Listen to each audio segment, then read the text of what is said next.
Welcome to CapitolView, where we discuss the latest in Illinois state government and politics. I'm Hannah Meisel with NPR Illinois. Joining us this week is Dave McKinney of Chicago public radio station WBEZ. Thanks for being here, Dave. Hey, Hannah. And also here is Charlie Wheeler, Director Emeritus of the reporting program at the University of Illinois Springfield. Hello. Glad you're here, Charlie. Thanks. I always enjoy being here with you guys. Well, another busy week in the world of map making. Of course, we are in the middle of the decennial redistricting process, always messy, always very political.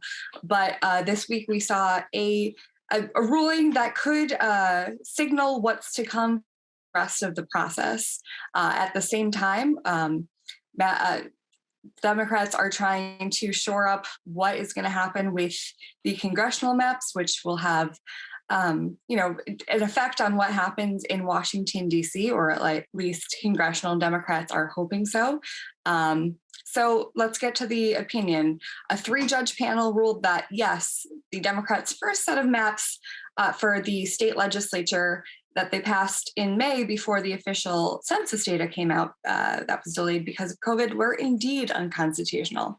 But the ruling didn't go as far as Republicans had wanted. Of course, the GOP did the court to force the appointment of a bipartisan panel to take over the map-making process. Charlie, was that ever a realistic goal? You mean the likelihood that the court would agree with the Republicans? Yes. No. I thought it was, to use a football analogy, it was like a Hail Mary pass right at the end of the game, and you just throw it down the field and hope for the best. Because the court made it pretty clear that the Constitution says there has to be a map effective by a certain date, and if not, then it goes to the commission. Well, there was a map effective, and the court, in its opinion, explained, here's what it means to be effective. It means it has to be passed by both chambers and signed by the governor. The map under question, the one that was approved in the spring, that's what happened to it. But they also agreed with the Republicans that it's really out of whack because of the population, because the Democrats used basically estimates rather than waiting for the actual census figures. And they pointed out that the numbers that the Democrats used were really off base by much further than has been allowed in federal cases involving redistricting around the country. And they pointed out to one case where the variance was as great as 19.3% of the population, and the high court threw it out. And in this particular case, the differences were as high as just about 30% in House districts. And so the court says the maximum, I'm reading from the opinion here, the maximum deviations in the June redistricting plan exceed any limit tolerated by any case law. And so they said, all right, so the spring map is unconstitutional. But they did not do what the Republicans wanted and say, so we're going to send it to the redistricting commission. And instead, they said, we will allow you, the plaintiffs who are challenging these maps, the Republican Party, and then also the MALDF, the Mexican American Legal Defense and Education Fund, which was challenging on behalf of Hispanics. We will allow you guys to draw your maps and submit them to us that would remedy the faults that you see with what the Democrats did when they came back and redid it over the summer. And then we will give the Democrats a chance to respond to what you do. So the bottom line in all of this is I expect we're going to see what happened, as a matter of fact, actually 40 years ago in the redistricting that ultimately led to Michael Madigan being elected House Speaker. The Democrats will look at the Republican map, they'll make some tweaks, they'll take some of the Republican incumbents who are now put into the same district. They'll split them up. They'll each have their own district. And then they will add districts, add probably one or two more Hispanic districts, and possibly, and make sure that the black district down in the Metro East area has enough of a black population to guarantee that a black person will be elected there. Now, you can't guarantee it, but to give the black voters in that area the opportunity to choose someone of their desire. Right. And, the court, in the opinion, it Democrats kind of a pass. It said, we are in very extreme circumstances. Normally the census data would have come out in the spring, as it usually does, but it was delayed. And so it, the fact that Democrats chose to go ahead without census data, even though it was for clearly political purpose isn't legal. So, we're going to stay out of that. And, they said it's clear, Democrats deserve another bite. Luckily, they already did, considering the condensed timeline. But Dave, in that opinion, too, there were some signs that Republicans are at least taking, if they can't have the big wanted to have this bipartisan panel to give them a 50-50 shot at control, they're still reading the tea leaves to see the kind of admonitions the court gave Democrats and the chance that they'll get to submit their own suggested map.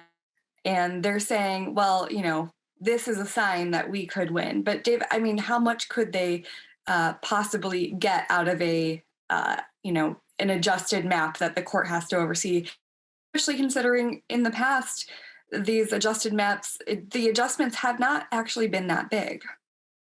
Well, I'm like Charlie. I think I'm pretty skeptical that the courts are going to look at this and toss out what the Democrats have done here. They opened the door by inviting the Republicans to submit a map, but they, it wasn't certain that the court was going to impose any sort of requirements or take over the map making process. The opinion, at least on a few occasions, seemed to kind of show deference to the fact that this is a legislative, function, that it's not really up to the courts to decide how these maps should look. There's precedent, of course, where courts wade into, these gerrymander cases, but for every time a court might want to go into, look at a Democratic map in a state like Illinois, that also means that a map that Republicans draw in a state like Texas could wind up being undone by the same, ultimate decision. So I think they tread very carefully. It is interesting in this case, we talk about a 3-judge panel. 2 of those judges come from Indiana, 1 is from Illinois, and 2 of them are Republican appointees, one from George W. Bush, the other from Trump. And so, I think Republicans thought with that development that they stood at least a decent chance. But the fact that the commission was sort of thrown out the window here, that to my way of thinking really kind of took the air out of what Republicans hoped to accomplish here, and that was maybe getting a map that would enable them to kind of pick away a little bit at the suburban dominance that Democrats have shown in the last several election cycles. The suburbs are really where most of Illinois statewide elections now are won or lost. And while Republicans have a hold mostly on downstate rural areas, they just have not been able to make any significant inroads in the suburbs and of course in the city. So, I think for Republicans, it's they might have got some encouraging language sprinkled about that opinion here and there about how, that there needs to be more public input considered and things like that. At the end of the day, they don't really have anything, that they did, they don't have anything more now than they did at the beginning of this process. Yeah, no, that's a good point. And, the supermajority that this legislative map would draw for the Democrats would, it would blow the current supermajorities out of the water, it seems. And it'll be really interesting to see if the map is, upheld or, for the most part upheld, and adjustments, what that will mean for the Democratic caucus moving forward, whether we'll see more infighting between kind of the old guard Democrats and this wave of progressives. Certainly the governor, out to be a progressive, the House that he's necessarily labeled himself as such, but definitely his legislature would demonstrate that. But, it's interesting. We've also seen this week a new, last week, really over the weekend, a new lawsuit, kind of late to the game, but the NAACP of East St. Louis and, a couple other groups that advocate for Black voting rights throughout the state have filed another lawsuit, this time focused on East St. Louis. A group that had been focused on the city of Chicago also had threatened legal action and had asked for the Department of Justice to review the maps in the process too. But, Charlie, considering the history here of how in Illinois, MALDEF, as you mentioned before, the Mexican American Legal Defense Education Fund, has been the only, party that's ever been able to convince the courts of, to adjust the maps. Do you think that lawsuit or the DOJ review has any likelihood of success? I think what will happen is, I was alluding to earlier, that the Democrats will make a response. They'll come in and they'll tweak the lines, maybe put a few more Black voters into Representative Greenwood, I believe is a representative down there, into her district, and then it'll be okay. Because that's what happened, again, going back 40 years, which in my mind was the kind of the initiation of all of these disputes over redistricting. The Democrats, in essence, settled with the plaintiffs in the MALDEF suit. They settled out of court and they said, okay, here are the way we'll adjust the districts. We'll create this Hispanic Senate district on the northwest side, Humboldt Park area. And the MALDEF people signed off, and that was the end of it. And by the same token, they also made the tweaks. So the bottom line is, they're going to adjust the lines. They're going to adjust the lines to be able to say, well, yes, we responded to your complaints, and here's what we did specifically. We created this district here with Hispanic population. We took these Republicans that we had all clumped together. We now gave each of them their very own district. And so it's okay. And the judges will say, yep, that's fine. And that'll be it. And the map that was approved this summer is the one that we're going to use for the next decade. Well, we will see what happens in the next couple of weeks with litigation on the legislative maps. But Democrats are also rounding the corner, trying to bring it home with the congressional maps, which we'll see pass before the end of next week. So, Dave, after the initial set of maps were revealed late last week, Friday morning, Democrats not so happy about it, especially Marie Newman, who is in the 3rd congressional district, which has traditionally, stretched into the city, but also captured a lot of the southwest suburbs of Chicago. What's going on there? Well, that's probably the most interesting kind of subplot to all of this that's playing out. I mean, Newman, within an hour or so of the Democratic map going online and becoming public, Newman was out with a pretty blistering response that this was, not something she was at all happy with. I mean, that sentiment of hers had sort of been communicated through some of the caucus staff people that I had been talking to, and you probably as well. So, I mean, she's not happy, and it's, she probably legitimately feels that, she's just coming out of her first election, and it was a very tight election, and she needs to, have the she needs to be shored up a little bit, perhaps. And instead, what happened was this district goes from basically Midway Airport, or a little bit actually northeast of Midway Airport, over almost to Bridgeport, goes all the way out to LaSalle, Peru. And I mean, you get every sort of flavor of the demographic ice cream cone in that district, pretty much rural, suburban, urban. And, it's a mostly white district. But the thing that's significant about it as well is that that district also would be where Adam Kinzinger, the Republican who has really, created a national profile for himself, he's been crowded into that district as well. And Kinzinger, right after the map, the proposed map was released, came out with his own statement, and it was, clear as mud about what his intentions are, about whether he intends to seek re-election to Congress, where a lot of people are kind of thinking, he's got a very difficult primary, one that he may not be able to win, given his anti-Trump sentiment.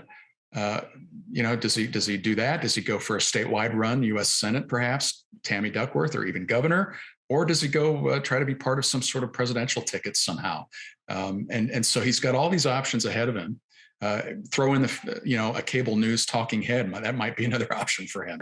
But either way, we have two kind of interesting figures crowded into the same district there. That one is a big toss up, and probably one that we'll get a second look as the map makers try to do this. I mean, the big part of this map that's so important on a national scale is that, Democrats are facing really, really tough headwinds going into this this next election cycle, the midterms, because pretty much all of the generic polls show Republicans are favored to perhaps take back the House, possibly even the Senate. And so they're scrambling, the Democrats are, to shore up the seats that they have in as many Democratic friendly states as they can. I mean, Nancy Pelosi now has an 8-seat majority in the House of Representatives. And, given the growth in states like Texas and Florida and the Sun Belt, where Republicans are controlling the process, they through redistricting there, through population gains, they could wipe away that majority. And so that's what makes states like Illinois, New York, Maryland, the states that Democrats, they control every branch of government. That's where it comes into play. And, this map that was put into, circulation last week, it was initially kind of billed as one that could give Democrats potentially a 3-seat net gain. If you were to, right now the spread is 13 Democrats, 5 Republicans in our 18-seat delegation. Well, we're losing a seat because our population dropped. But there was some talk about, maybe a 14-3 spread. Now, the part about that is that, nothing is certain in these midterm elections, and it's conceivable, 14-3, that would be the way the 2020 presidential election looked in these congressional districts. But if you go back to the governor's race, you see that the 6th district, the 14th district, in the western and northwestern Chicago suburbs, where Sean Casten and Lauren Underwood are at, those 2 districts are uncomfortably close. And in fact, Republicans won those districts by a couple of percentage points. So, this might not be as much of a slam dunk for Democrats as some had hoped. So I think what we see coming out, perhaps this week, is a map that kind of cements a little bit more these partisan gains that Democrats want to wring out of the map. Right. And, another thing that folks had been looking for was whether or not Democrats would add a second congressional district for majority Latino voting age population. And the proposed map that came out last week did not do that. And from what I understand, despite the kind of years-long effort from, I guess, the Chuy Garcia progressive wing of the party, that, the folks who went all in on the census, getting folks to be counted for the census, they really wanted that second district. But, from what I understand, DCCC, the, congressional Democrats, they don't actually, they don't think that would be workable. Dave, you heard anything about what might happen there? Well, I mean, I think it's, the population growth in Illinois has been among Latinos and Hispanics. I mean, so naturally, they want more representation and they should be entitled to it. But the reality is that in the 4th congressional district now, which is where Chuy Garcia runs, it's kind of called this earmuff district because it kind of extends in a sea-like way from up in Logan Square in the northwest side all the way down to the southwest side near Midway Airport. Right now that is a heavily Latino district, 65% according to the demographics rack up that the Democrats put out here. But if you look at the way these other surrounding congressional districts are shaped right now, I mean, you don't have more than 24-25% voting age Hispanic population in any of those districts. So really, only way that they could perhaps get the 2nd district is to really radically undo Garcia's district, take some of those Latino voters and crowd them into a neighboring district that is, like I say, 24%, 25% Latino voting age, and maybe get up to that point. But Chuy Garcia's got a good deal going now. I mean, he's in a safe district, and it's arguable how badly does he want to give up safe political turf in order to kind of add another voice for Latinos. I think the jury is out on that. Sure. Well, with about 5 minutes left in the program, I think we should move on to maps to a couple other legislation that we might see in the second week of veto session. Charlie, Democrats looks like they're moving forward trying to repeal the Parental Notification of Abortion Act, which is this decades-old law that says if you are 17 or under, a parent or guardian has to be notified before you get an abortion. Otherwise, you would have to appeal to a court and navigate that process alone, which is difficult as an adult and even more difficult as a teenager. So, Charlie, how do you think that this will go through no problem, or do you think that the more conservative wing of the Democrats, especially in the Illinois Senate Democratic caucus, might seek to block it or not be comfortable with it? I don't know if it's going to get through next week. Ultimately, it'll happen, I believe. And I think what happened in Texas, where the Texas legislature basically made everybody a vigilante who can collect big money if you turn somebody in for cooperating with an abortion. I think that's galvanized the pro-choice people here.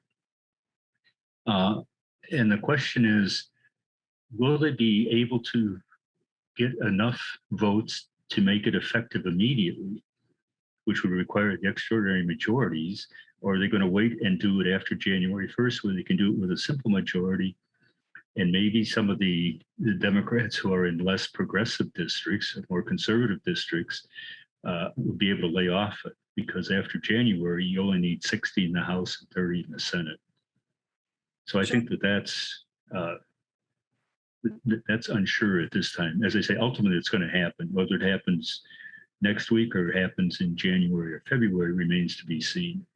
Right. And this is the last kind of abortion restriction law on Illinois' books, because in the last several years, we've seen Democrats try to undo those, in the future, in the likelihood that Roe v. Wade gets overturned, which, we will see this coming fall, winter, see if the court will indeed do that. But Dave, one more piece of legislation I want to talk about before we go, the healthcare right of another kind of abortion-related law that's been on Illinois' books for decades. This one has historically allowed doctors and other healthcare professionals to not have to, perform abortions if it violates their religious beliefs or anything like that. But in pandemic days, we've seen kind of creative use by folks like teachers who want to comply with either vaccine mandates or even testing mandates. So Dave, in the minute we have left, how likely do you think it will be that Democrats will be able to, adjust the law so it can't be used for COVID, but also, navigate so progressives who want it totally knocked down won't be unhappy? Well, I think, it's a priority of Governor Pritzker's. So I think that there's a high likelihood that there will be some effort made to do this. But, he's running headlong into the Catholic Conference of Illinois, the FOP, and conservative Republican groups, none of whom want to see changes made to this. So it's a bit of an uphill struggle. But I do think that, it's another one of those cases where they will probably try to go for the simple majorities to get this thing done, as opposed to the super majorities, which would give an immediate effective date. And I think that Pritzker is seeing that this is a little leak in the dam on COVID, and so that's the priority. He wants to make sure that this is something that gets plugged quickly. I think the way you do it is you just amend the what was it, 1978. Was it when the law originally passed? It was in the mid-70s. And you say that this does not apply in cases involving COVID-19. The legal language to say that. Sure. And that would totally wipe out all this, what I believe is this misguided effort to use a law for something which was never intended or never dreamed of at the time it was first enacted. Well, we will see what happens next week. I'd like to thank our guests, Charlie Wheeler, Dave McKinney, and we will see you next time on Capitol View.